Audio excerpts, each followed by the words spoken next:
Hola, soy Cristian y esto es ¿Qué está pasando aquí?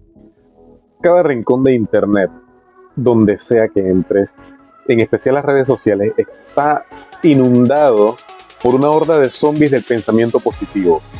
Ellos quieren hacernos creer que nuestra mente por instinto natural nos lleva directamente hacia las cosas que más deseamos. Por lo tanto, según ellos, tiene mucho sentido enfocarse solamente en las cosas buenas. Hay algo de lógica detrás de eso. Por ejemplo, el sesgo de atención y sus muchas variantes son nuestra forma de notar las cosas que preferimos notar aún más. Entonces, si tratamos de notar solamente cosas buenas, es razonable que solamente nos encontremos una cantidad desproporcionada de cosas buenas. Y se supone que al estar rodeados de esta positividad, nos alimentaremos de este círculo virtuoso de cosas buenas y seremos capaces de producir muchas más cosas buenas. Otro argumento a favor del pensamiento positivo es que nuestro cerebro tiende a seguir ciertos patrones. Es decir, sentirse bien a menudo nos lleva a sentirnos más bien.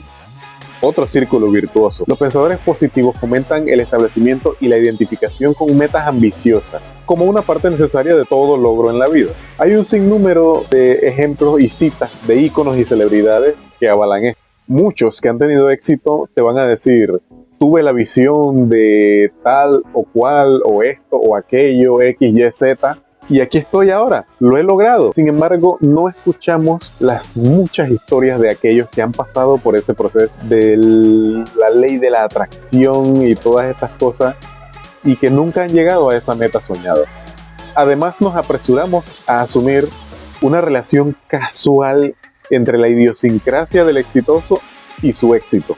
Estos son solo dos de los muchos sesgos que son inherentes a la lógica del pensamiento positivo. Los estudios que respaldan el pensamiento positivo frecuentemente vulneran los procesos del método científico. Pero bueno, toma su tiempo probar algo, así que debemos tolerarlo por ahora. Por otra parte, por esa misma lógica del pensamiento positivo, tenemos que pensar en cosas negativas, de igual manera nos llevará a cosas negativas. Buen punto. Por el momento vamos a estar de acuerdo con esta suposición. Sin embargo, hay un gran problema con esto. Deja que te explico. Obligarnos a centrarnos en las cosas buenas crea una especie de disonancia.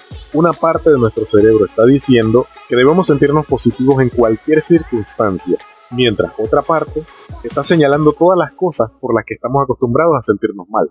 Ahora bien, es posible que la forma en que estamos interpretando el mundo no ayude, pero esto requiere mucho trabajo para poder cambiar esa parte. Por lo tanto, hasta que no se intente al menos el arduo trabajo de repensar nuestras creencias, por ejemplo, a través de la terapia de conversación respaldada científicamente, es importante curar la sensación de que algo está fuera de lugar en nuestras cabezas como consecuencia del pensamiento positivo. Se siente fraudulento e incluso puede hacer que el sujeto se sienta peor. Además, y esta es la parte interesante, esta sensación de que algo no anda bien llamará más la atención sobre esos pensamientos negativos de lo que se nos dijo que debemos huir. La positividad hinchada de los gurús de la motivación de Instagram no solo nos insta a ser positivos, sino que nos dice que ser negativo está mal. Libra tu vida de personas negativas. Purga las palabras negativas de tu vocabulario. Evita los pensamientos negativos. Forzar la positividad acentúa la negatividad. Cada vez que nos sentimos deprimidos, lo marcaremos como bandera roja, impulsados por las citas inspiradoras. Así que el pensamiento positivo nos insta a centrarnos en lo negativo. ¿Será que este enfoque negativo no conducirá a eventos negativos según su propia lógica? Además, la bandera roja de los pensamientos negativos a menudo resulta en una mayor culpabilidad e impotencia que acompaña a nuestros sentimientos ya negativos. Hay otro problema con decirle a la gente que no piense cosas. Fue expresada por Fedor Dostoyevsky en su libro Crimen y Castigo. Fedor dijo que las cosas en las que tratamos de no pensar son las mismas cosas en las que terminamos pensando. ¿Podrías hacerme un favor y no pensar en la bufanda azul? Sí, yo sé.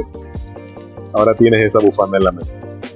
Además, decirle a alguien cómo debería sentirse es un terreno fértil para las tiranías de los deberías.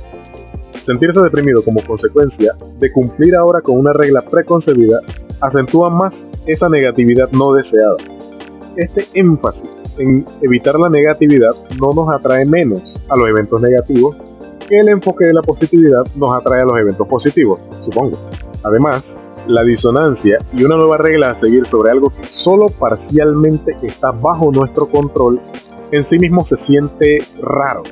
O sea, es como más sentimientos negativos. Personalmente creo que el exceso de pensamiento positivo tiene defecto.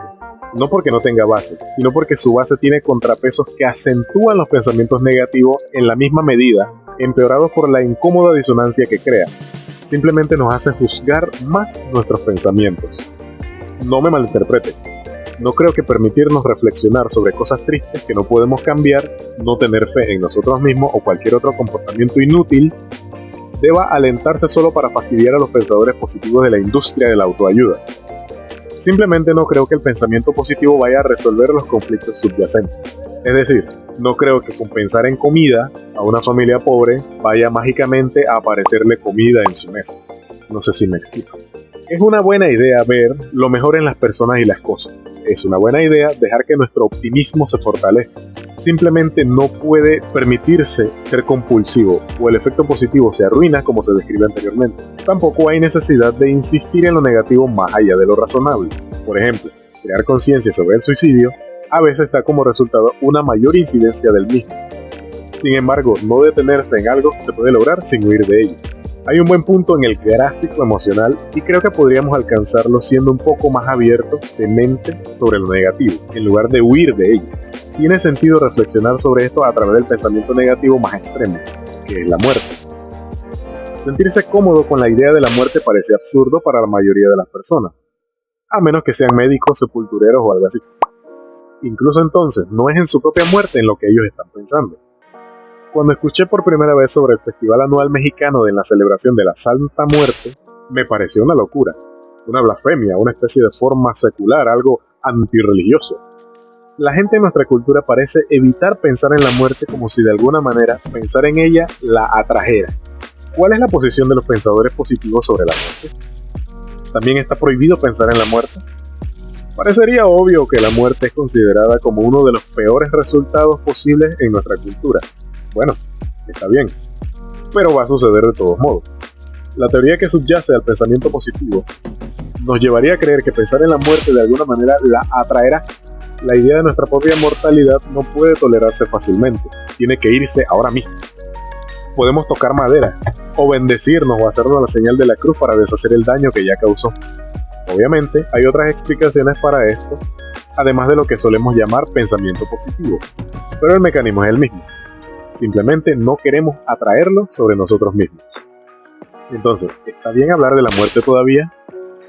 Los mexicanos son un pueblo bastante feliz, o eso dicen los estudios de felicidad país por país. La muerte era un tema amado en la tradición medieval, con sus cráneos en sus mesas e innumerables pinturas para recordar a la muerte.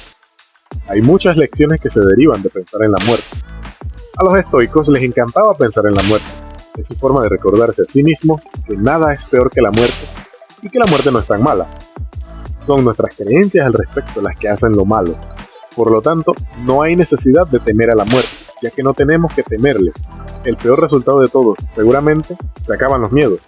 Los budistas verían la muerte como una experiencia más, ni buena ni mala. Tal vez sea eso, tratar de evitar la incertidumbre. La idea de un país desconocido de cuyo puerto ningún viajero regresa, desconcierta la voluntad. El pensamiento positivo parece curar el dolor de la incertidumbre. Confunde positivamente a nuestros cerebros que para empezar no son muy buenos para distinguir entre fantasías y realidad, y de eso estaremos hablando en próximos videos. Uno de los beneficios propuestos del pensamiento positivo es que nos da una sensación de certeza. Se argumenta entonces que una vez que creemos que algo es realmente posible, nos resultará fácil lograrlo. Por eso es tan popular. Alivia el miedo a la incertidumbre. Además de que se nos diga que pensemos positivamente, podría haber otras razones por las que no nos gusta pensar tanto en la muerte, dado que eso es, casi seguro. Los hechos pueden ser los hechos, pero la forma en que pensamos acerca de la muerte está llena de incertidumbre. En el extremo, hay una parte de cada uno de nosotros que no está muy segura de morir. ¿Será un yo mayor? ¿Un yo más preparado? ¿O un yo-yo? Quizás. Pero viendo que a mis 43 años no me siento radicalmente diferente a como me sentía cuando tenía la mitad de esa edad, me imagino que soy yo-yo.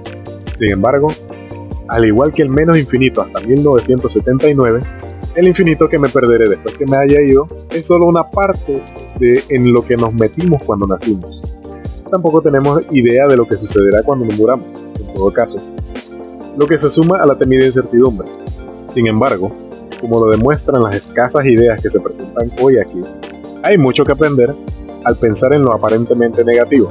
Sería mezquino llegar a este punto y no ofrecer ningún tipo de alternativa al miserable pensamiento positivo extremo. Mi respuesta, en la medida de lo posible, es renunciar al odio y a la incertidumbre. Siempre habrá incertidumbre. Ninguna cantidad de relaciones significativas o posesiones nos protegerá de la incertidumbre. Probablemente deberíamos establecer objetivos, pero no aferrarnos a ellos, sin ser conscientes del mundo cambiante que nos rodea. Podemos tratar de domar la incertidumbre trabajando alrededor de ella, formando creencias que no sean saboteadas por la incertidumbre, pero no resistiéndonos a ella a través del tóxico pensamiento hiperpositivo compulsivo y sin sentido. Sin embargo, y para finalizar, como he dicho anteriormente en los videos de este canal, no es mi opinión la que hace verdadera o falsa una afirmación. El colectivo, o sea ustedes, son los que tienen la última palabra. Por tanto, les pido que en la caja de comentarios dejen sus impresiones, sus ideas, los enlaces a sus propios videos y todo aquel material que nos ayude a desvelar si el pensamiento hiperpositivo es bueno para la salud mental o es simplemente otra estrategia para venderte humo. Estaremos atentos a su participación. Muchísimas gracias.